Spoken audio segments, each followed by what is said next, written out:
Maya Chakshurmidam Yena Tasmai Shri Gurave Namah. Shri Chaitanya Manobishtam Stapitam Yena Bhutale Swayam Rupa Kadamahyam Tatanti Swapatantikam Vandeham Shri Guru Shri Yudapatakamelam Shri Guru Vaishnavamscha Shri Rupam Sakrachatam Sahagana Raghunatanitam Tam Sajivam Sadvaitam Savadutam Parijana Sahidam Krishna Chaitanya Devam Shri Radha Krishna Padan Sahagana Lalita Shri Vishadagina Amsha He Krishna Karuna Sindhu Dina Bandhu Jagatpati Gopesha Gopika Kanta Radha Kandana Mosade Taptaka Anjana Gaurangi Shri Radhe Vrindavani Shri Vrishabhana Sudhe Devi Pranamami Hari Priye Pancha Kalpatarubhesha Kripa Sindhu Evacha Pattana Pavanebhyo Vaishnavebhyo Namo Namah Namo Vishnu Padaya Krishna Preshtaya Bhutale Srimati Bhaktivedanta Swamini Dinamini Namaste Saraswate Deve Gauravani Pracharine Nirvishesha Shunyavadi Paschatya Deshatarini Jai Shri Krishna Chaitanya Prabhu Nityananda Shri Advaita Gadadhara Shri Vasadi Gaura Bhaktavinda Hare Krishna Krishna Krishna Hare Hare Hare Ram Ram Ram Hare Hare. Okay, so Hare Krishna everyone. My voice is clear, Prabhu. Am I having some network issue? No. Yes, you're clear.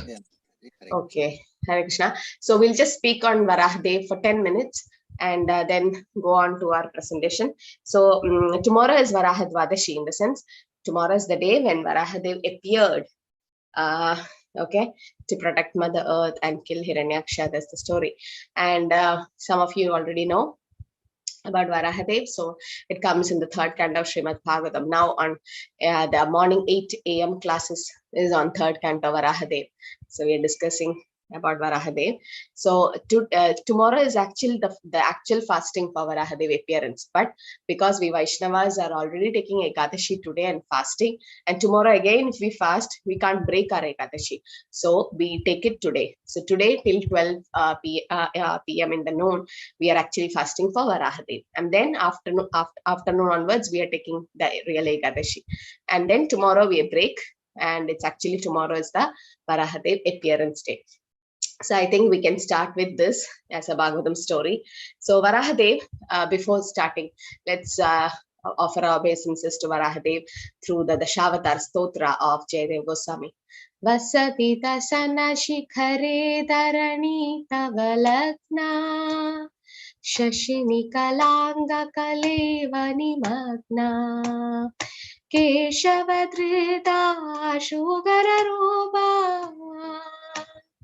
Jai Jagadish Hare Jai Jagadish Hare Jai Jagadish Hare. So this is from where Prabhupada have taken the Narasimhadev Stuti, the last moment, no? Keshavadrita Narahari Rupa. So the same Dashavatar Stotra.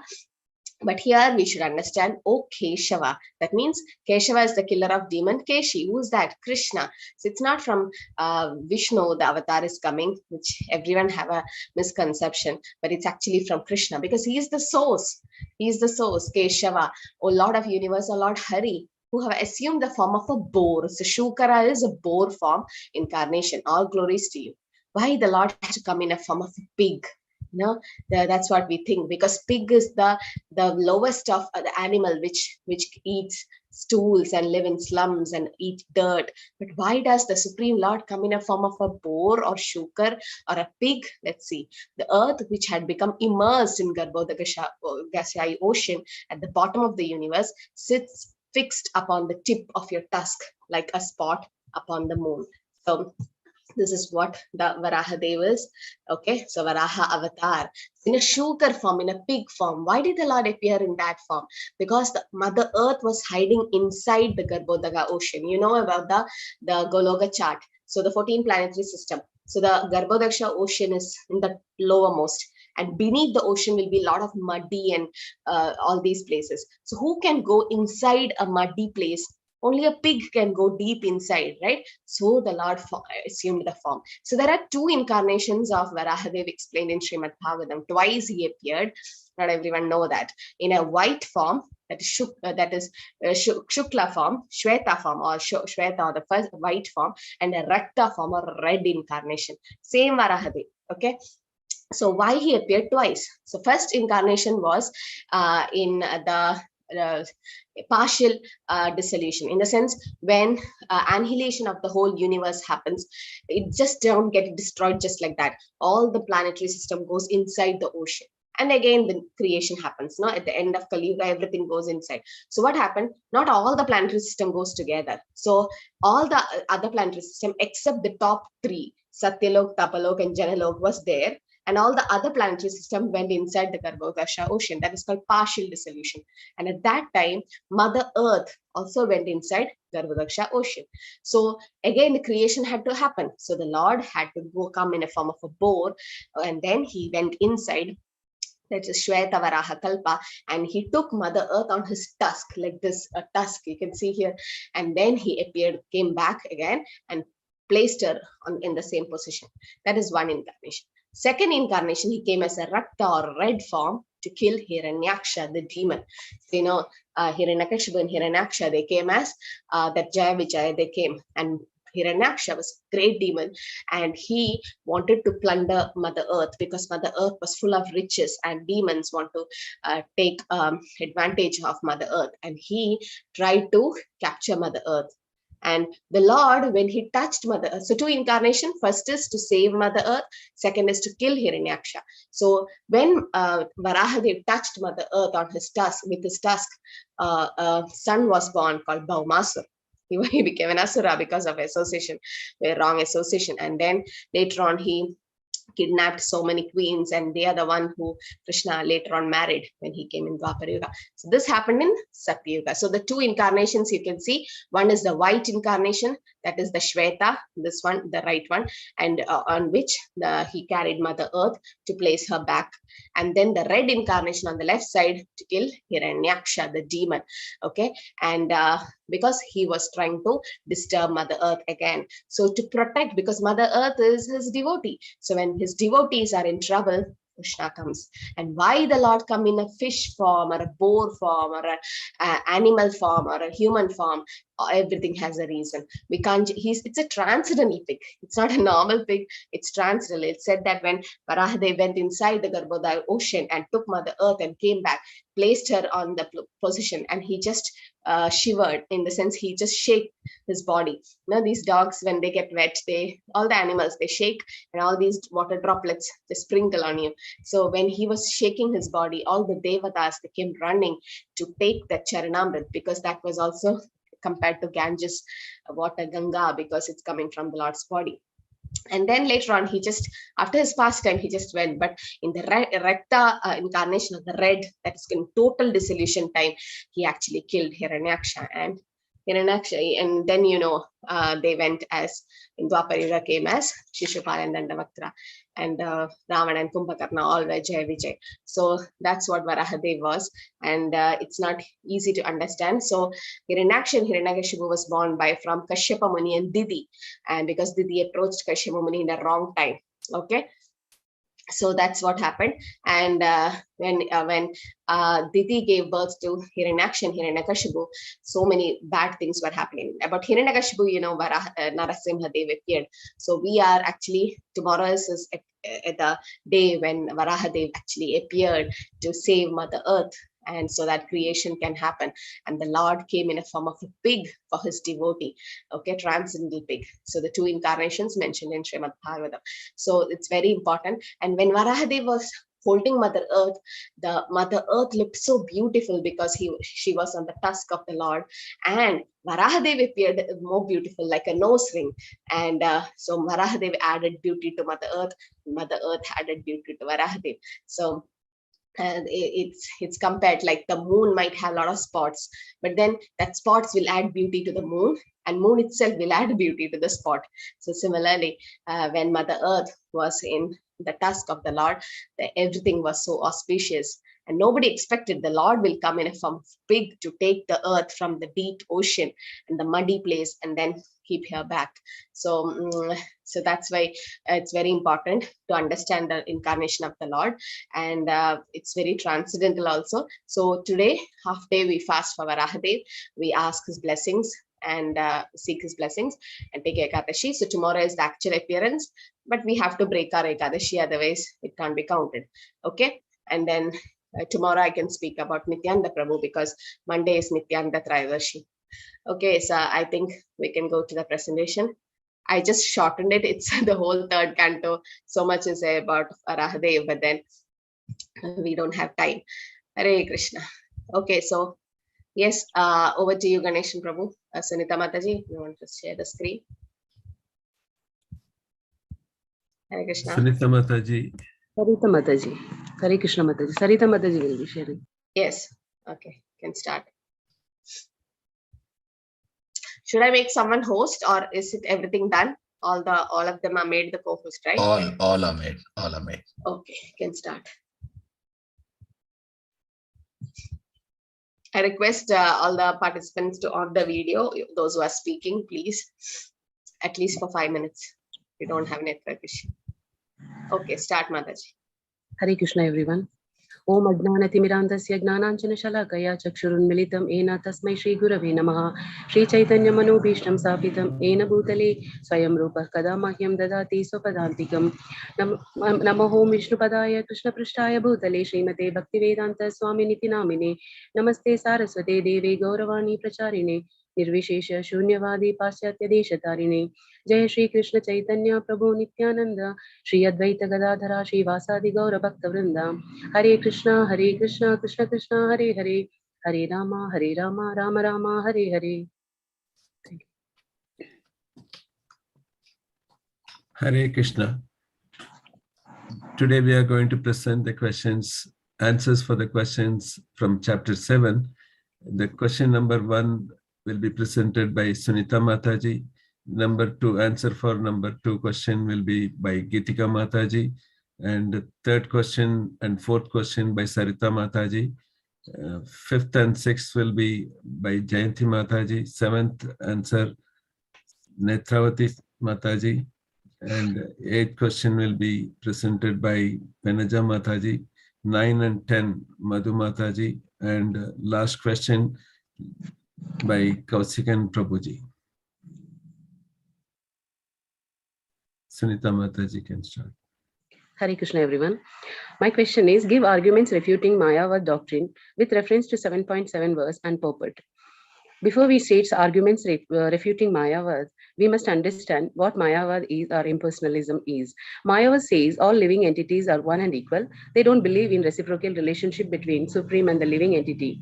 Their aim is to merge with the impersonal Brahman and to become one with that energy. They consider Krishna and his pastime as Maya and simply deride the personality of Supreme Lord Krishna. Matta parataram nanyat kinchidasti dhananjaya mai sarvamidam protam sutre manigana eva. In the above shloka of Bhagavad Gita 7.7, Krishna says, there is no truth superior to me. Everything rests upon me as pearls are strung on the thread. Absolute truth is the personality of Godhead, that is Sri Krishna, and this is confirmed in every step and puts an end to the common controversy over whether the Supreme Absolute Truth is personal or impersonal. We can also quote several references from authorized sources like Bhagavad Gita, Srimad Bhagavatam, Brahma Samhita, and Chaitanya Charitamrita, Ishopanishad, etc., which says Lord Krishna is the supreme personality of Godhead and absolute truth is a person. The shloka in particular stresses on this point. There are many things that we have to accept solely on the grounds of superior authorities. Conclusion of all authorized Vedas is to know absolute truth, that is Krishna, as he says in Bhagavad Gita 15.15, Vedaisya sarve rahameva vedyo. Just like no one can deny the existence of one's father, which can be known through an authorized source called mother. Mayavad puts more stress on the word arupam, but this arupam is not impersonal. It indicates the transcendental form of eternity, bliss, and knowledge, as described in Brahma Samhita. Ishvara Parama Krishnaha Sachidananda Vigraha Anadiradir Govinda Sarvakarana Karanam. The absolute truth is the source of everything. The learned one who is the true knower of the truth understand that the personal and impersonal are the features of the same non-dual absolute truth, and that is stated in Srimad Bhagavatam 1.2.11. Vadanti tat tattva vidas tattvam yagnanam advayam brahmeti paramatmeti bhagavan iti shabdete. And mantra 17 of Ishopanishad also refute Mayavad doctrine, which believes and says, after destruction of material body, living entity loses its identity. But Ishopanishad says, after the destruction of material body, Living entity is neither annihilated nor does he loses his identity. It's never impersonal or formless. It describes the connection between the worshipper and the worshipped. This asserts the individuality of the living entity and the eternity of the process of bhakti. Chaitanya Charitamrita Madhya Leela 6.169 says, Jivera Nishtara Lagi Sutra, Kaila Vyasa, Maya Vadi, Bhashya Sunile, Haya Sarvanasha. Srila Vyasadeva presented the Vedanta philosophy for the deliverance of the conditioned souls, but if one hears the commentary of the Mayavadis, everything is spoiled. Their fate is doomed, and he will never be able to understand the Bhakti philosophy. Mayava says absolute is something which contains nothing, but Lord Chaitanya Mahaprabhu, the most merciful avatar of Kali Yuga, with the weapon of Sankirtan movement, killed the demoniac nature of the people and proclaimed that absolute truth is everything and ultimate, and gave us this Maha Mantra, Hare Krishna, Krishna Krishna, Hare Rama, Rama Rama, Hare, to free us from the sufferings of vicious cycle of birth and death. Hare Krishna. Thank you.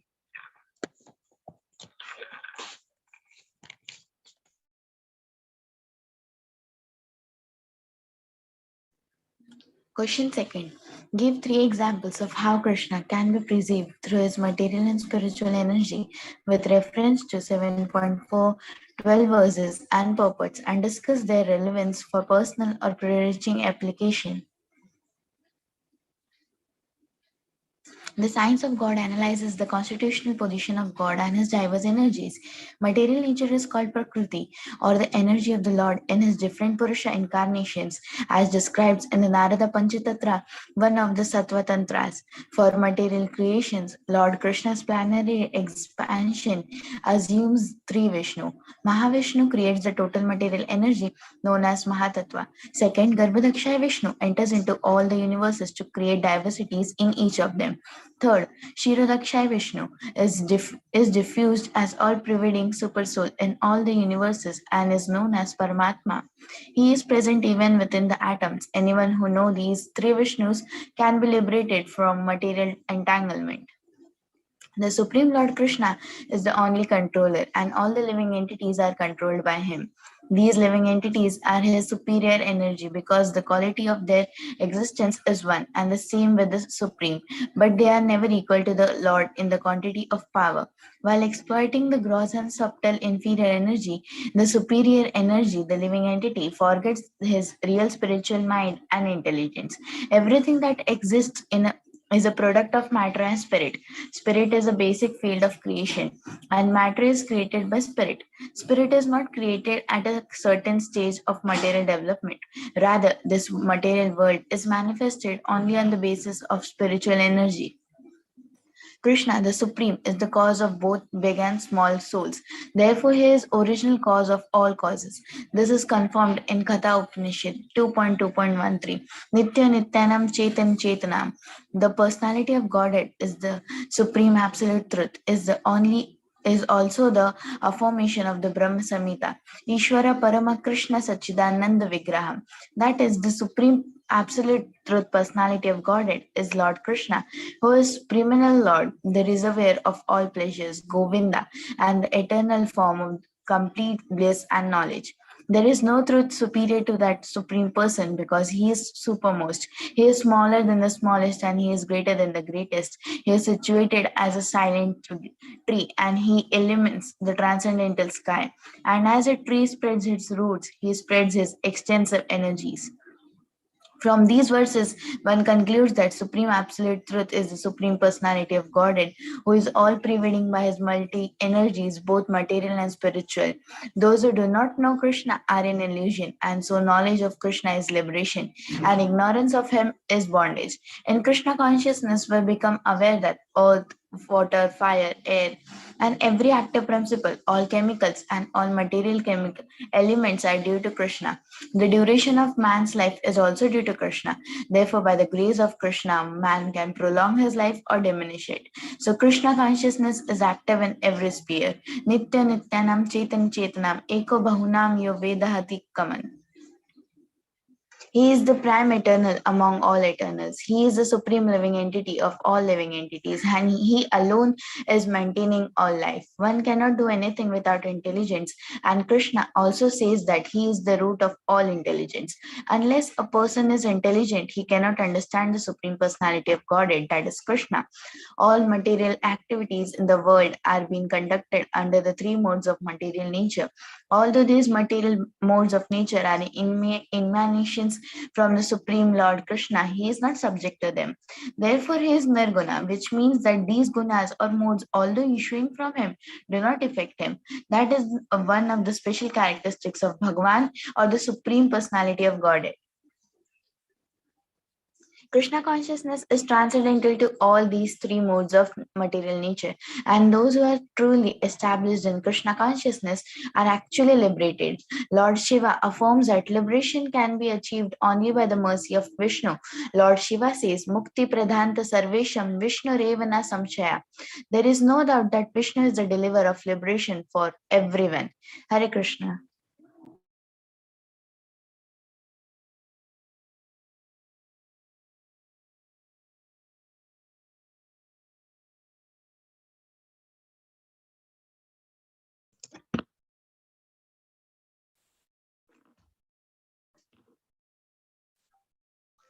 Question 3. Discuss how seeing Krishna everywhere would help you build and maintain relationship with Vaishnavas and people in general, with reference to verses 7.8 to 7.12, verses and purports. Now, if we please those who are dear to Krishna, Krishna's heart willingly becomes conquered.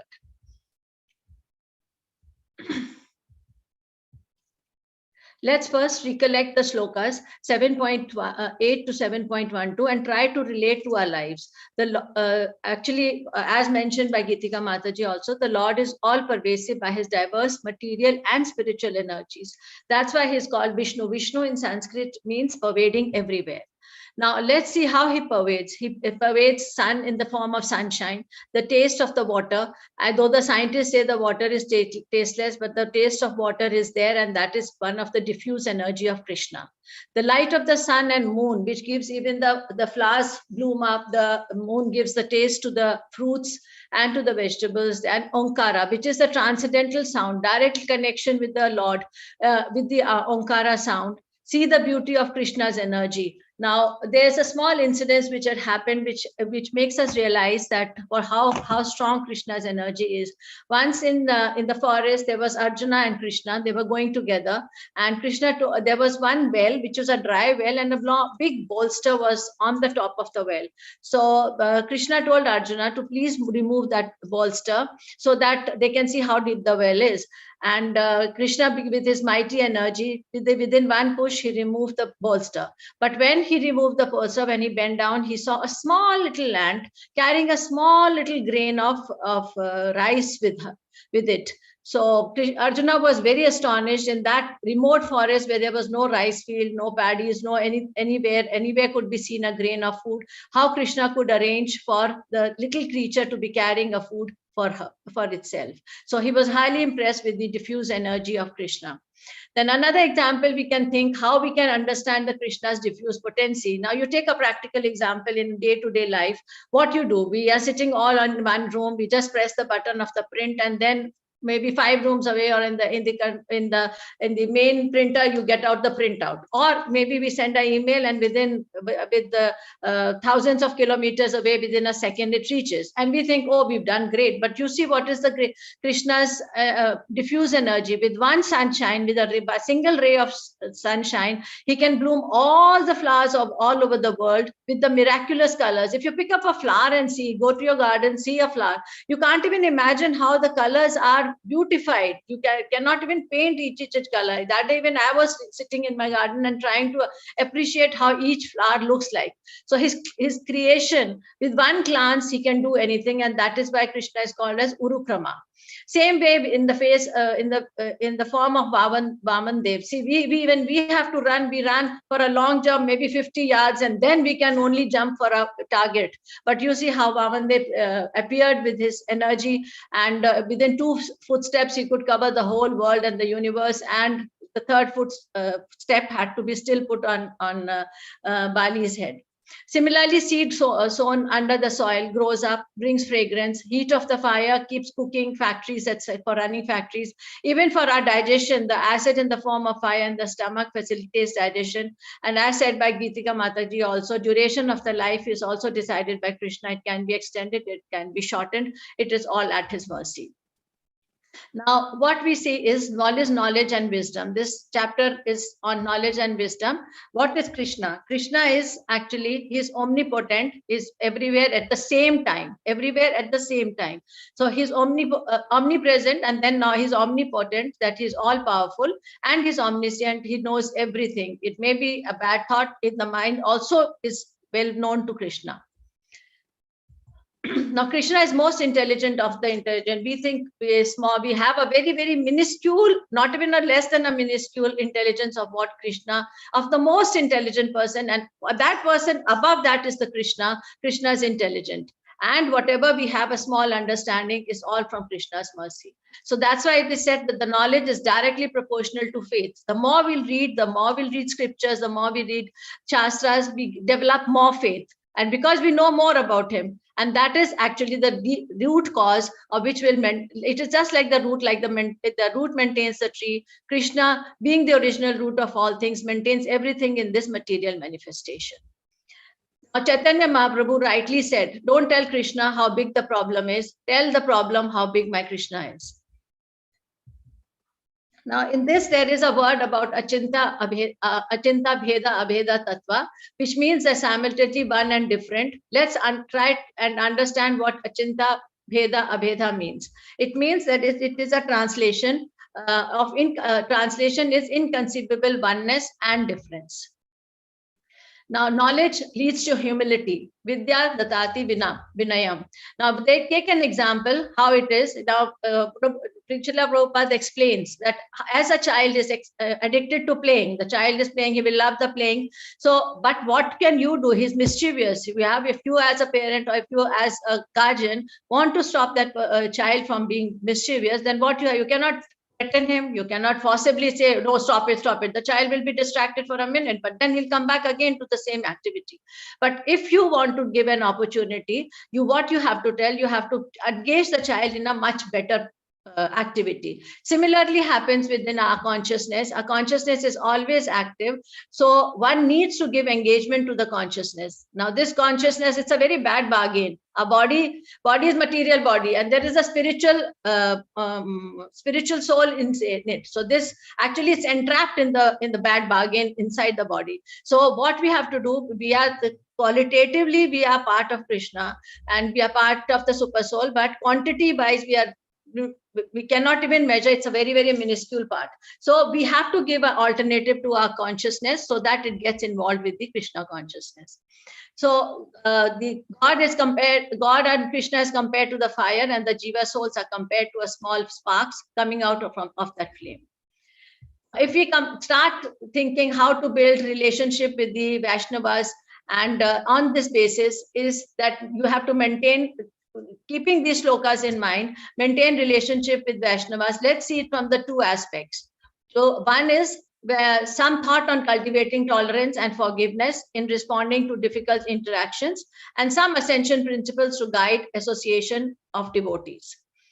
So we develop our relationship with Krishna in company of his devotees. Now, when we are sitting with the devotees, Krishna is in the center. So we are always talking about Krishna-centric. How is it that possible? It is we overlook the discrepancies which can happen with the other devotees. Then we learn to look with respect upon the inner core of the devotee, because this is one of the spiritual soul which has crossed the millions of the souls. Means it's one chosen one of the millions of the conditioned soul has come to strive for the shelter of Krishna of his lotus feet.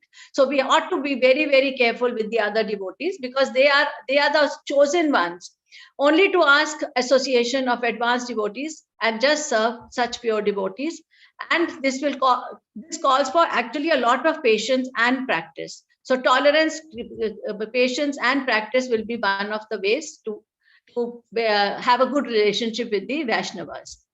Then what we have, Srila Prabhupada taught us that the relationship are based on love and trust. Now that is, any relationship is mostly based on that, be it in the family, be it in the at your workplace. But with the devotees, it has to be very, very love, which is really beyond limits.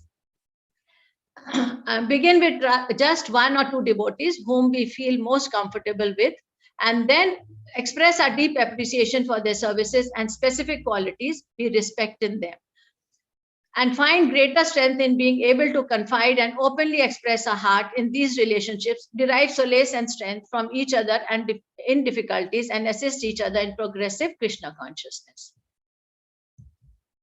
Now, second part is how we do cultivating. We have to get into the tolerance and forgiveness in response to difficult interactions, which can happen along with the devotees also. So forgiving is one of the virtue where few people have, but if they have, it is a very, very big virtue of their character, and that pleases Krishna. And that not only pleases Krishna, it relieves one's own self from the negative feelings. So humility is a part of humanity. What I feel is, unless we are humble and unless we are not down to the earth, the negative feelings will always be there in the mind. The most important factor is that there should be no breach of proper Vaishnava etiquette and respect for each other as the servants of Krishna. Leaving no trace of resentment or slightest grudge or negative impression to linger in our heart, and once again go forward with positive loving reciprocations. This actually builds very strong and deep relationships.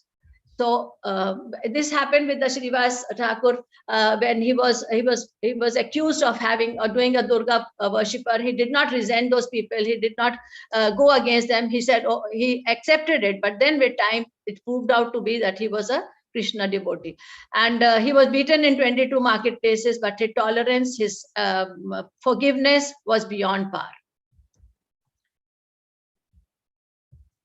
Finally, what is happened? Krishna is a devotee of devotee. So to serve his devotee, he is the greatest devotion. So ought to have a very, very congenial relationship with all the devotees, which will help us to progress further.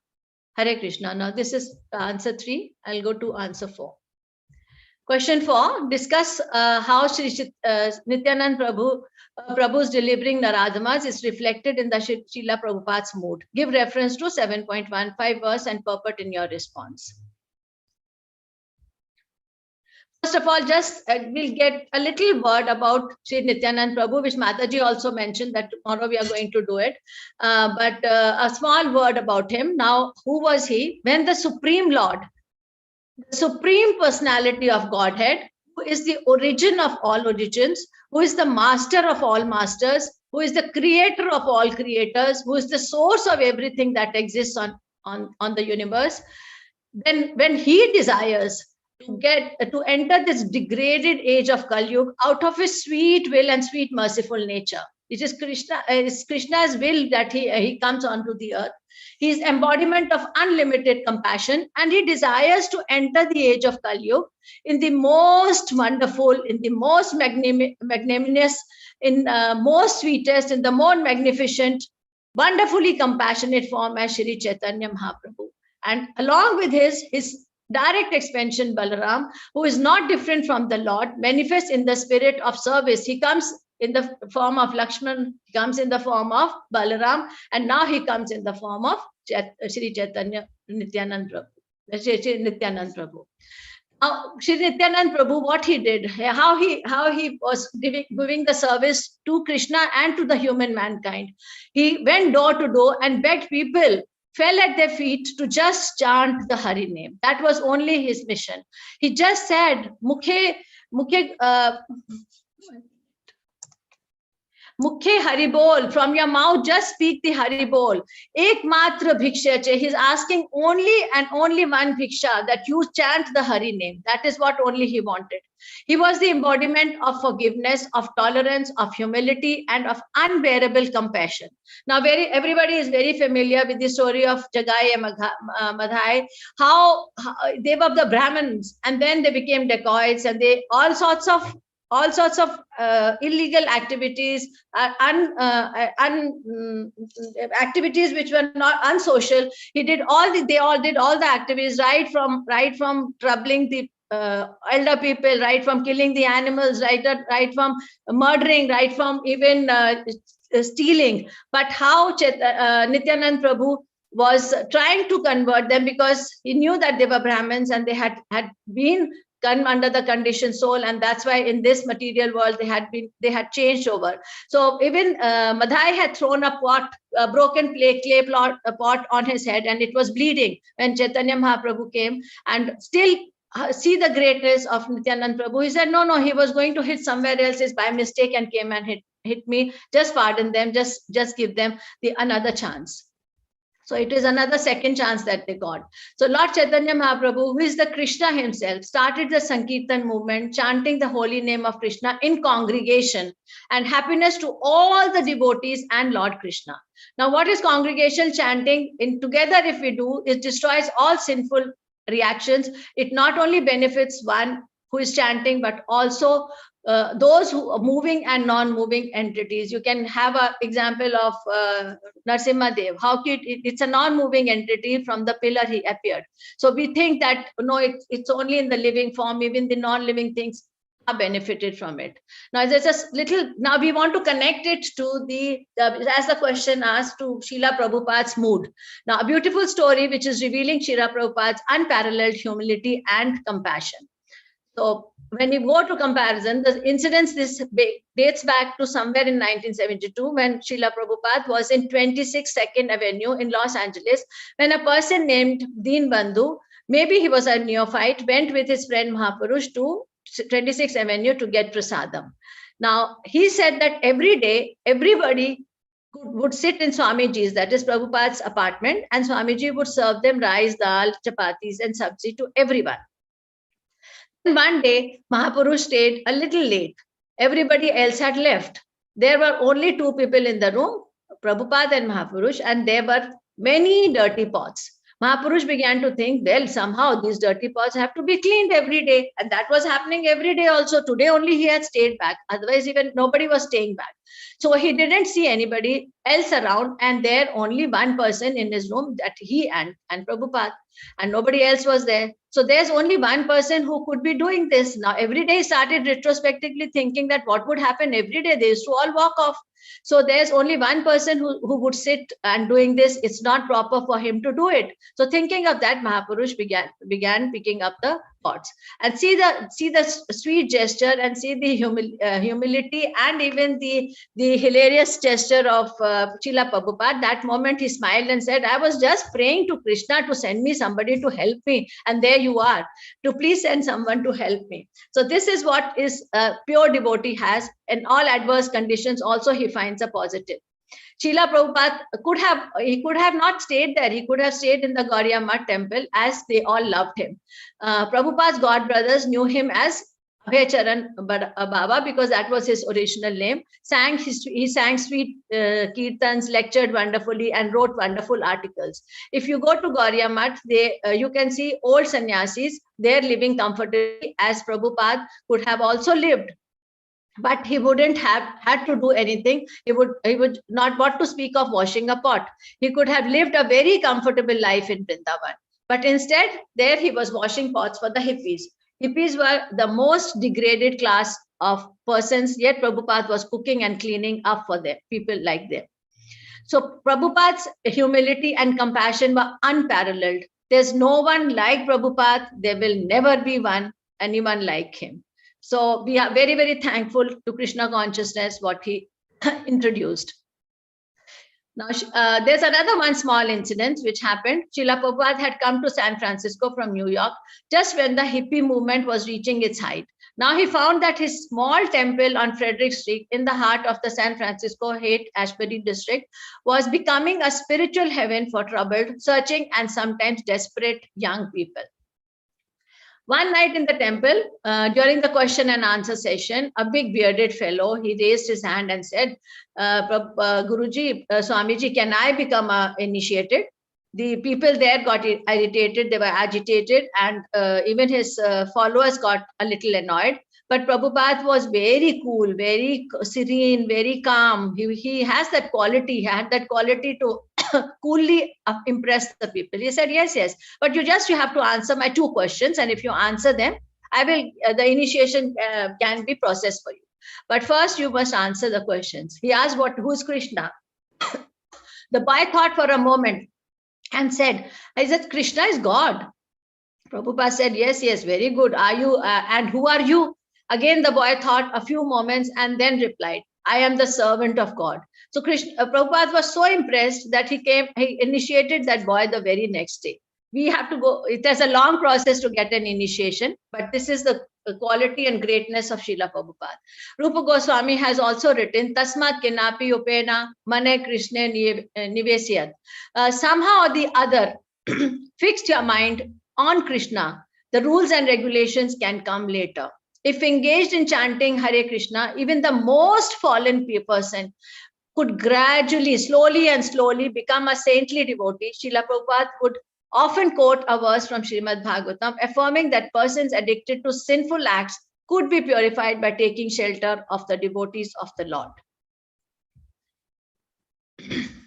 That's why Srila Prabhupada said, by glories of the holy name, one can become free from all sinful reactions. So there is a Prabhupada connection. And he said the hippies, at that time, he said hippies are his best customers. And from Naradma to angel instantly. There's another one story for this, but lack of time, I cannot tell, because that was the person, he was given a book of Bhagavad Gita. And then when he read, he said, you are an angel, you are an angel. He kept on telling the person who gave up the books that you are an angel. And this is the Srila Prabhupada's program. And his final program was Hippies to Happy. Hare Krishna.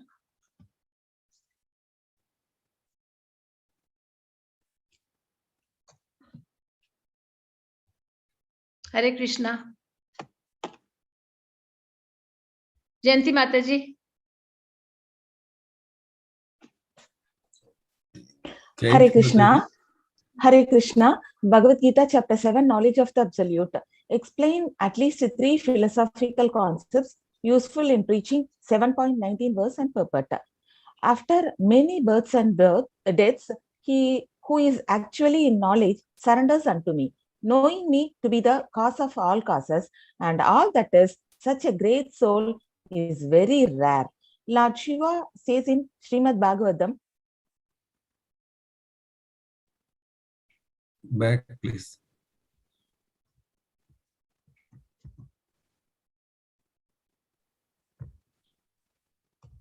Lord Shiva says in Srimad Bhagavatam, my dear Lord, you are the supreme blessing giver and always joyful. You are the master of all spiritual philosophies of the world, because you are the Lord Krishna, the supreme cause of all causes. You are all religious principle, supremely intelligent, and you have the brain that can never be confused with any condition. So I salute you again and again.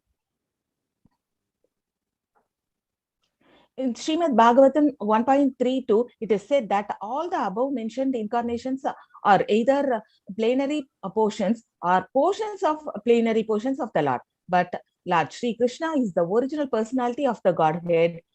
All of them appear on the planets whenever there is a disturbance created by the atheists. But the Lord incarnates to protect the thesis. And Lord Brahma says in Sri Brahma Samhita, Krishna, who is known as Govinda, is the supreme Lordhead. He has the eternal blissful spiritual body. He is the origin of all. He has no other origin, and he is the prime cause of all causes. The Mahavishnu, into whom all the innumerable universes enter and from whom they come forth again simply by his breathing process, he is the plenary expansion of Krishna. And therefore, I worship Govinda, Krishna, the cause of all causes. Therefore, one should conclusively worship the personal form of Krishna as the supreme personality of Godhead, who has the eternal bliss of knowledge. He is the source of all forms of Vishnu. He is the source of all incarnation, and he is the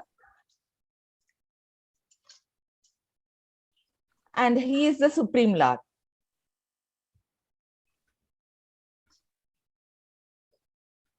In Narasimha Purana, Lord Narasimhadeva assures everyone who prays unto me and takes shelter from me becomes my word, and I protect them always from all sorts of calamities. Chaitanya Charitamrita Madhya Leela chapter 20 text 153 tells that Krishna is the original source of everything and the sum of total of everything. He appears as the supreme youth and he is whole body, and his whole body is composed of spiritual bliss. He is the shelter of everything and master of everyone. Sixth question is, explain with verses 20 to 23 of chapter 7 why demigod worshippers are considered as Alpa Medasa. Text 20 states that those whose minds are distorted by material desires surrender unto demigods, follow the particular rules and regulations of worship according to their natures. It is said in Bhagavatam that less intelligent people who have lost their spiritual sense take shelter of demigods for immediate fulfillment of material desires. Generally, such people do not go to Supreme Personality of Godhead because they are in particular modes of nature, either ignorance or compassion. Text 21 gives us, I am in everyone's heart as super soul. As soon as one desires to worship in the gods, I make his faith steady so that he can devote himself to the some particular deity. As the Supreme Father of all living entities, he does not interfere with their independence, but gives all facilities so that they can fulfill their material desires. In the Vedic literature, Taittiriya Upanishad, it is stated that the Supreme Lord of Godhead as Super Soul is also present within the heart of all demigods. Therefore, he arranges through the demigod to fulfill the desire of living entity. Both the demigod and the living entity are dependent on the Supreme Lord. They are not independent.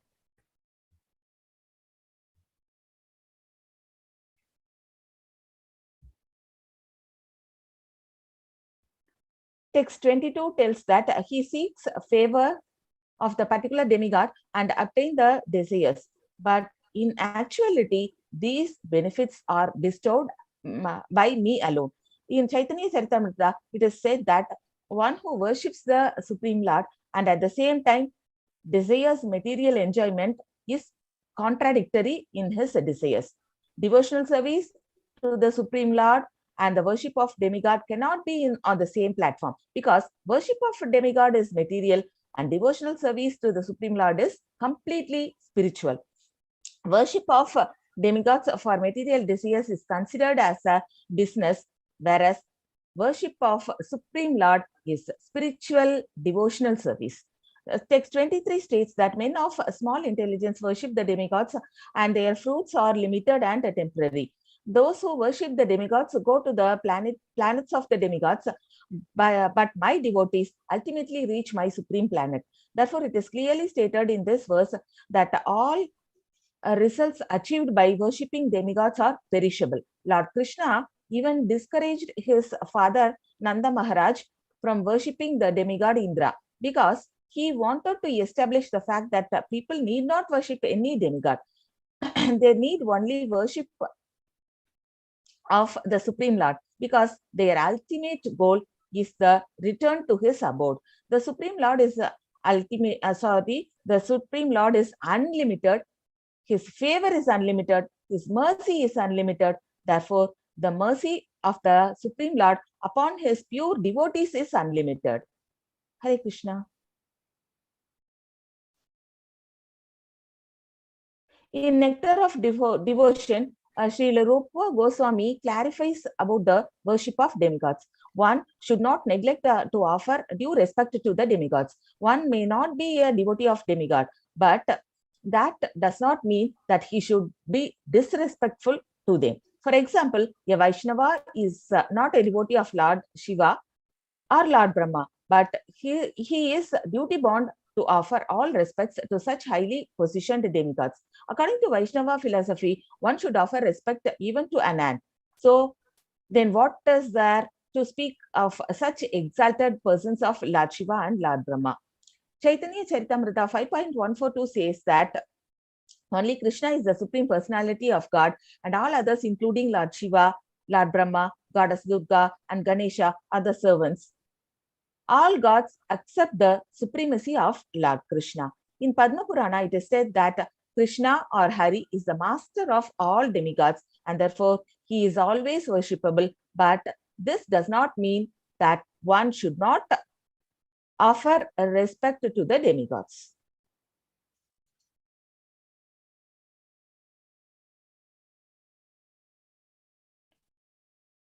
Here the analogy given is worshippers of the demigods are less intelligent because they don't know to which part of the body food must be supplied. Some of them are so foolish, pouring the water on the fruits instead of roots.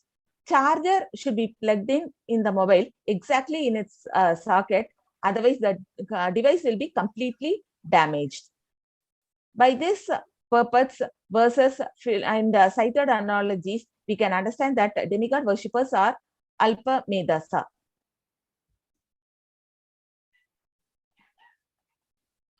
The conclusion is provided in Bhagavad Gita itself, and Krishna says, whatever way one surrenders unto me, I reward him accordingly. Lord Chaitanya gets the darshan of Radha Krishna, Srila Prabhupada getting darshan of Srila Rupa Goswami.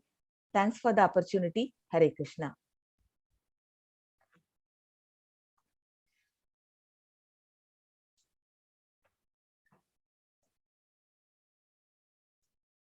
Netravati Mataji.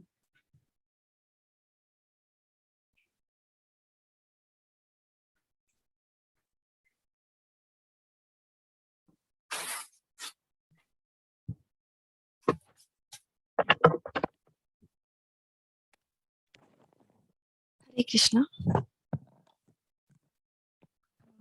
Sorry. Om Namo Bhagavate Vasudevaya. I'm audible, Mataji Prabhuji.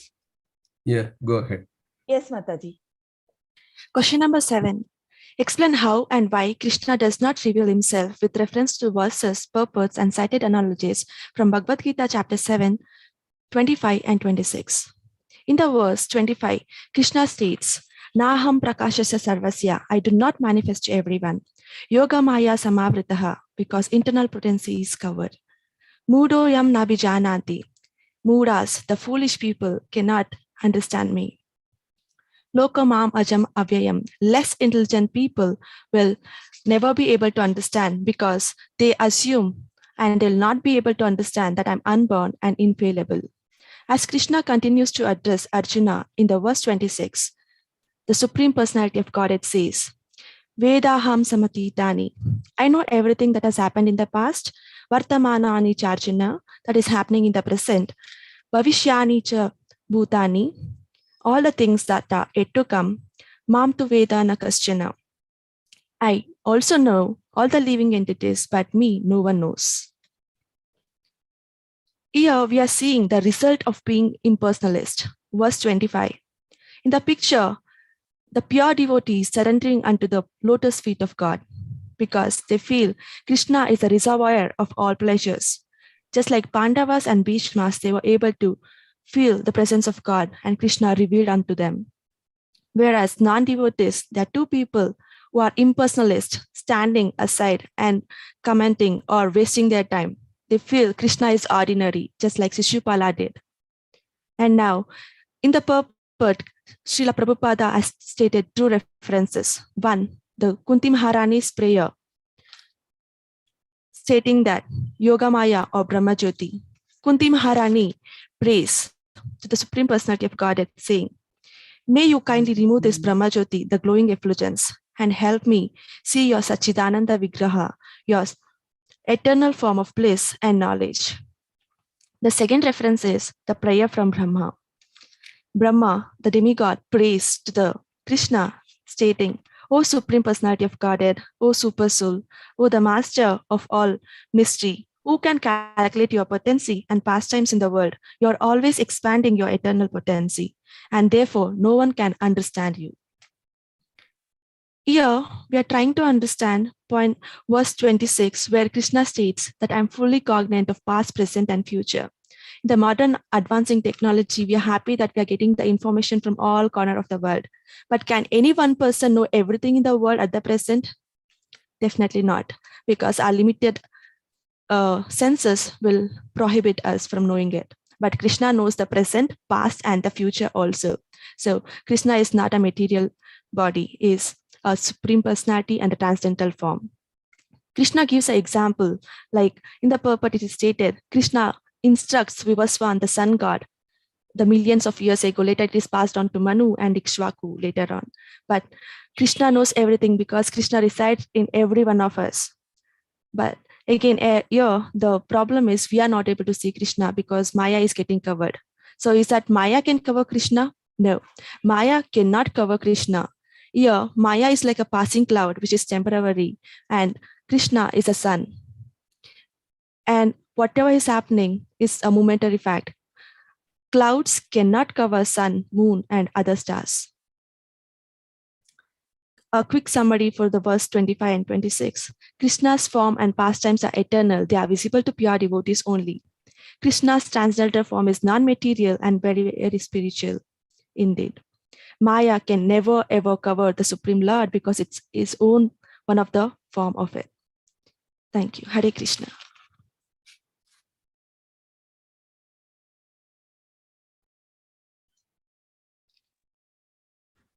Hare Krishna. Question number 8. Explain the connection between 25th and 26th verse and discuss the philosophical significance with the reference of the verse and the purpose. Hare Krishna. 25th verse. Naham prakashana sarvasya yogamaya samavrita mudayam na abhijanati lokamam ajam avyayam.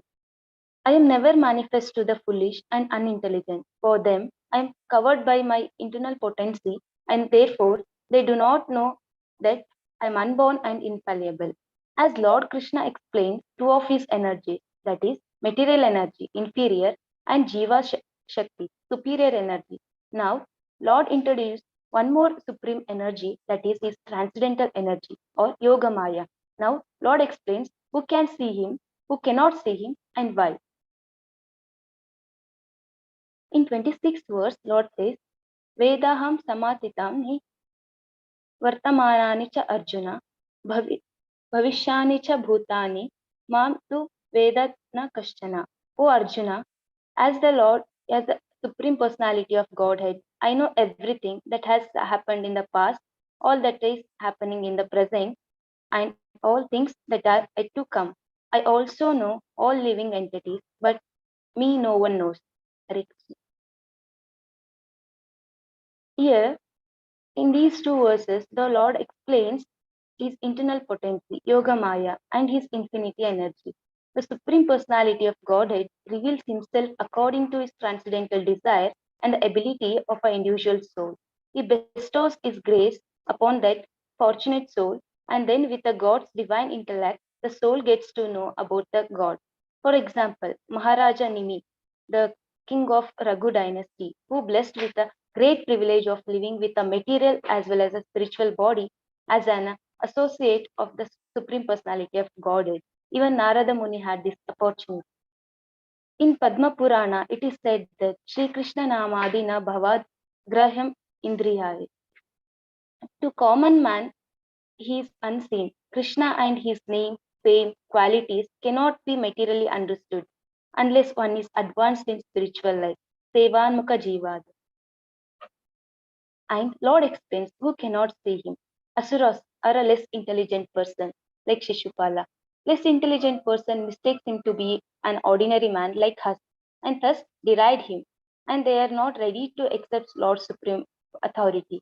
In the ceremony called Rajasya Yajna, Shishupala denies the Lord's supremacy. And who can see him? Pure devotees, like Arjuna in the battlefield, who surrenders to a Lord. And other Pandavas, Bhishma, Vidura, Devaki and Vasudeva Maharaj. Why? In the prayer of a Kunti in the Srimad Bhagavatam, it is said that Lord is covered by a curtain called Yoga Maya, and thus less intelligent or ordinary people cannot see or understand him.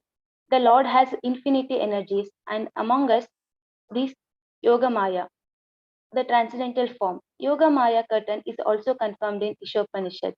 Hiranyamaya patrena satyasa pihaitam mukham tattvam pushana pavruna satya dharmaya drishtayi. O my Lord, sustainer of all the living, all the lives, your real face is covered by your dazzling effulgency. Kindly remove that covering and exhibit yourself to your pure devotees.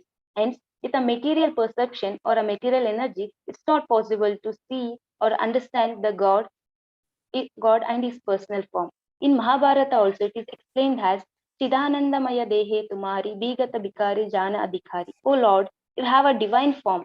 Only those whose hearts are purified can know you by your grace. And here the Lord professed he has a Trikala Darshi. Unlike an ordinary human being, Lord Krishna clearly says that he completely knows the past, what is happening in the present, and what is happening in the future. And he, being a supreme personality and situated in every individual soul, due to an influence of a Maya, less intelligent, cannot realize the Lord Krishna as a supreme soul. His infinity energy, splendor, and energies and qualities beyond our inadequate intellect. Last, the inferiority of a Maya and the superiority of the Lord's internal potency, less intelligent cannot understand. But out of 1,000 perfect man, hardly one understand him, that is the pure devotee, who surrenders to a Lord Krishna. And in this chapter, third verse explains, Manushyanam sahasreshu kaschid yatati siddhai. Hare Krishna. Thank you. Hare Krishna, question number 9.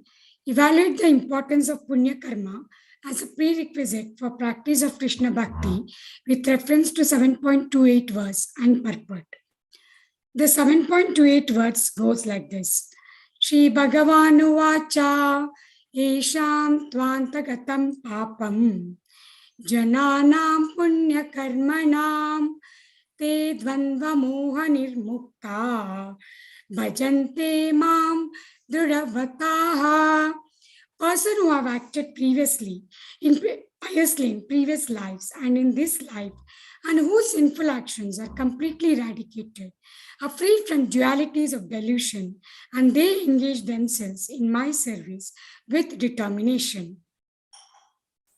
Krishna Bhakti is never casual. The process is eternal, direct action in service to the absolute whole. Getting Krishna consciousness is the highest perfection of life.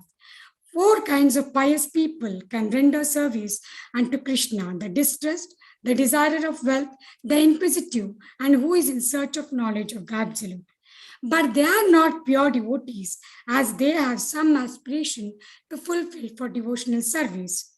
Pure devotional service is transcendental loving service to the Supreme Lord without any material profit or gain, or through fruitive activities or philosophical speculation. Anyabhilasha Shunyam. Eligibility to attain pure devotional service to the Supreme Personality of Godhead is given in this verse.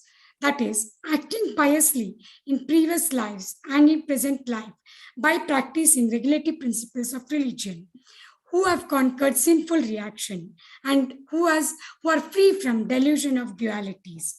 What do you mean by these pious activities? These are the activities based on the regulative principles of Vedic scriptures that can cleanse our heart. The Vedic scriptures, the pious activities stands on the 4 pillars of religion, that is, Daya, Satya, Saucham, Tapas. Activities based on these 4 religious principles are pious activities, and activities which go against these 4 pillars are sinful reactions. Those are animal killing, which is against Daya, gambling, which is against Satya, illicit relationship, which is against Sauchyam, and intoxication, which is against Tapas, are against these 4 regulative principles. Avoiding these sinful activities and along Striya Suna Pana Dyuta Yatra Papas Chaturvida is given in Srimad Bhagavatam. And along with avoiding these sinful activities, we need to practice the ABCD principles. The first A principle is Transcendental Association of Devotees. After many births, one gets an opportunity to associate with a devotee.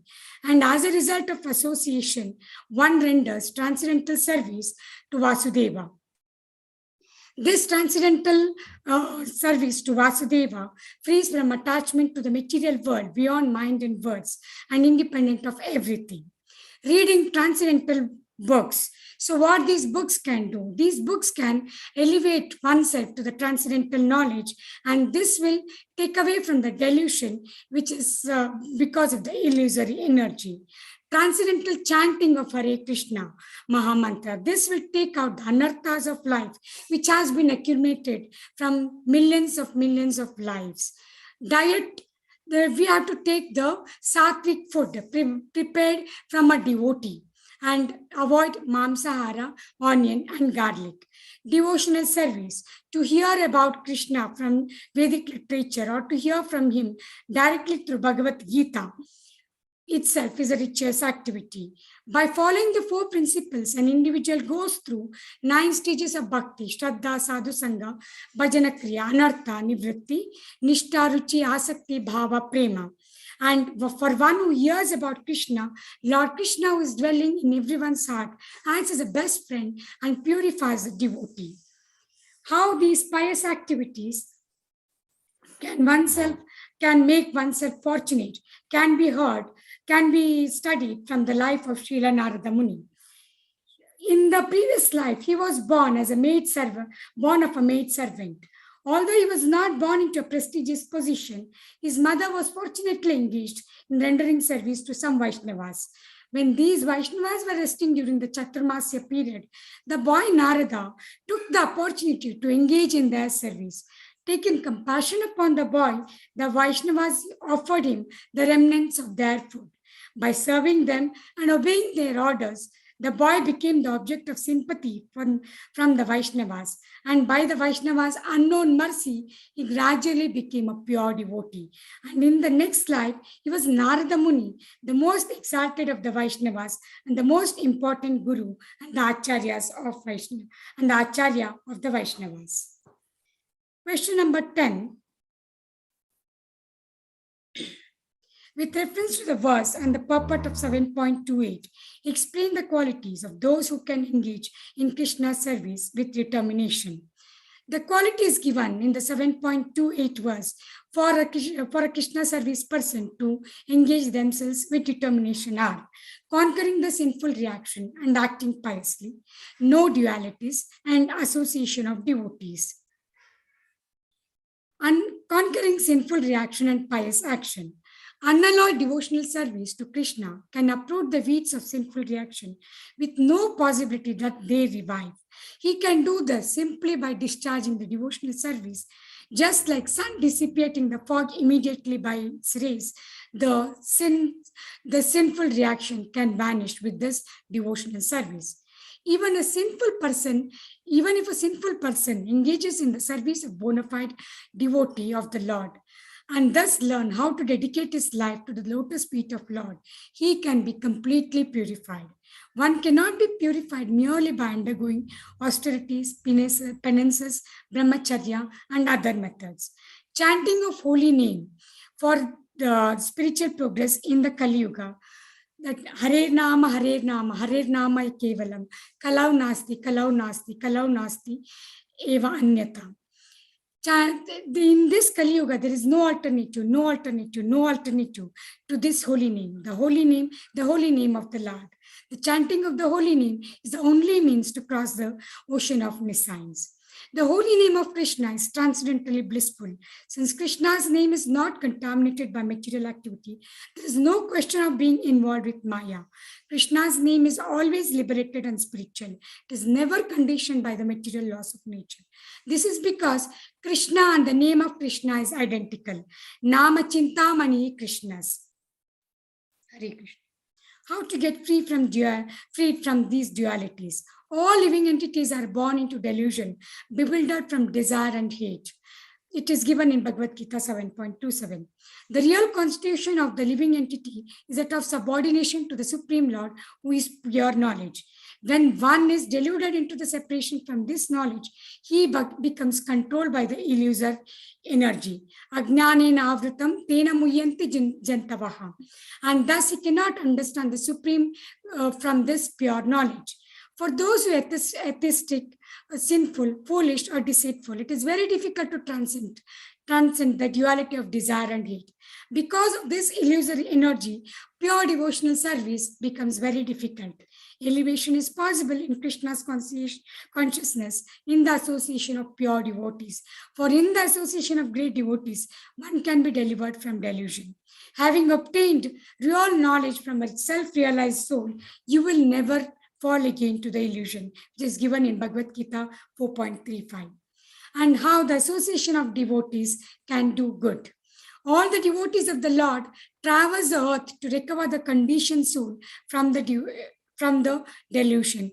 Vishnu Bhutani Lokanam Pavanaya Charantihi. Only by association of great devotees, listening to Krishna Kathas often, doing activities for pleasing the spiritual master, one can lead to the Krishna's devotional service with Druda Vrata. Association of devotees causes irrevocable loving service, and this will take away the lust, hankering, and desire. And this will lead to mode of goodness, that is Shuddha Tattva, and this will finally give the liberation. Bhakti Lata Bija can be given only by Krishna through the mercy, through the Krishna's mercy, through the spiritual master. If one has to be liberated, one has to render service to the devotees. But that Mahat Seva Dwara Mahu Vimukte. But one who associates with materialistic people is on the path of the darkest region. Tamo Dwaram Yushitam Sangi Sanginam.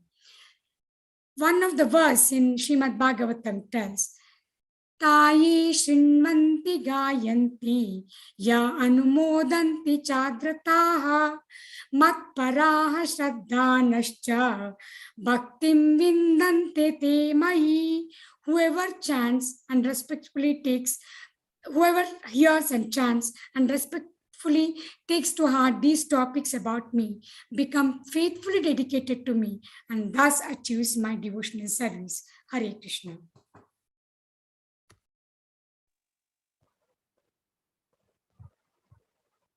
Hare Krishna. Am I audible and visible? Yes, Prabhuji. Hare Krishna. The final question, question number 11. Explain in your own words Krishna's analysis of demigod worship with reference to appropriate verses, purports, and analogies from Bhagavad Gita 3.10 to 16, 7.20 to 23, 9.20 to 25. Now let us look into Krishna's analysis on demigod worship step by step. Who are demigods? They are assistants, empowered administrators of the Supreme Personality of Godhead and officers of all material affairs. They are different parts of the universal body of the Supreme Personality of Godhead. What is the role of demigods? All the necessities of the human society is supplied by demigods, as no one can manufacture anything. Example, grains, fruits, vegetables, milk for vegetarians, and meat for non-vegetarians. All the raw materials like metals, sulfur, manganese, and so many others are supplied by demigods.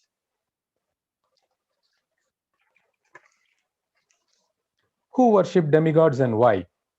Less intelligent people, distressed people, people who have lost their spiritual sense, that is, people in the modes of ignorance and passion, worship different demigods, motivated by small material desires, not knowing that benedictions achieved by demigods are perishable. Demigod worship is recommended for those who cannot understand the Supreme Lord Krishna. Worship of different demigods is according to the different qualities. For example, meat eaters are recommended to worship goddess Kali. Other examples, a deceased person is recommended to worship sun god, Saraswati for doing well in education, and a person who is wanting a beautiful wife worships Uma Devi, wife of Lord Shiva, as recommended in Vedic scriptures. Hare Krishna. Why to perform yajnas? To please demigods, so that there is no scarcity in supply of all natural essential products, thereby using them properly to keep ourselves fit and healthy for the purpose of realization, leading to ultimate goal of life, that is liberation from material bondage. The aim of life is attained by performance of yajnas. According to different qualities of persons concerned, different types of yajnas are recommended in the Vedas. Example, for goddess Kali, animal sacrifice is recommended. Performance of yajnas purifies all activities. One who does not perform yajnas are called thieves and are punishable by the laws of material nature. Do demigods have authority, independence to sanction? The demigods are actually different parts of the universal body of the Supreme Lord, and therefore they have no independence to sanction. The Supreme is present in the heart of the demigods as the super soul, and he only arranges through the demigods to fulfill the desires of the living entities. Hence, the Supreme is the authority, and the demigods know that everything is the property of the Supreme and cannot bestow any benedictions without the Supreme's will. Where do worshippers of demigods go? The worshippers of demigods are purified of the contamination of the lower qualities of nature and elevated to higher planets like Makarloka, Janaloka, Tapaloka, and take birth among demigods, where one enjoys longer life and better facilities for sense enjoyment. And once the result of the pious activities are exhausted, they are sent back to the mortal planet. Hare Krishna. Lord Krishna's message: by worshipping demigods, you indirectly worship me. Worshipping the demigods is like pouring water to different parts of the tree, like leaves and branches, instead of the root. If you offer food to stomach, it is supplied to other parts of the body automatically. Likewise, by worshipping and offering the Supreme, all the demigods are satisfied, and Krishna does not approve unnecessary worship of demigods. Srila Rupa Goswami's message in Srimad Bhagavatam 2.4.20. The Prajapati is Lord Vishnu, and he is the Lord of all living creatures, all worlds, all beauties, and protector of everyone. And he created the material world for the conditioned soul to perform yajnas for the satisfaction of Vishnu and ultimately reach the Supreme's abode. Lord Chaitanya's message in Srimad Bhagavatam 11.5.32. In the age of Kali, people who are intelligent will worship the Supreme Lord, who is accompanied by his associates by performance of Sankirtana Yajna, as other yajnas are not easy to perform in this age of Kali. Conclusion. Supreme Lord is Yajna Purusha, and he is the ultimate proprietor and beneficiary of all sacrifices, as Krishna says in Bhagavad Gita 5.29. Bhoktaram Yajna Tapasam Sarvaloka Maheswaram Surdam Sarva Bhutanam Nyatvam Shantim Rachati. A person in full consciousness of me, knowing me to be the ultimate beneficiary of all sacrifices and austerities, the Supreme Lord of all planets and demigods, and the benefactor and well-wisher of all living entities, attains peace from the pangs of all material miseries. Finally, my understanding in one line: worship of demigod is material, worship of the Supreme Lord is spiritual. Thank you. Hare Krishna. Vancha kalpatarubhyasya cha kripa sindhubhya eva cha patitanam pavanebhyo vaishnavebhyo namo namaha. Hare Krishna. Hare Krishna, Hare Krishna, Krishna Krishna, Hare Hare, Hare Rama, Rama Rama, Hare Hare. Hare Krishna. Collectively as a team, we wholeheartedly thank Namanishta Prabhuji for giving us this wonderful opportunity to learn, and Prema Kishori Devidasi Mataji and Aishwarya Subhadra Devidasi Mataji for all the wonderful teachings. Thank you very much. Hare Krishna. Our obeisances to all the Vaishnavas. Thank you so much. Hare Krishna.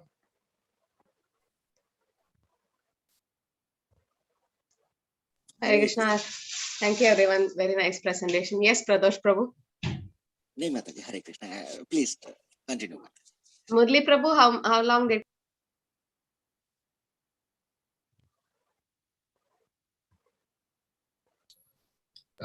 is he there? Most of them have stuck to 5 minutes and 4 minutes too. They have taken a total of 1 hour and 8 minutes. Okay, great. Yeah. Okay, so nice presentation, and I think almost all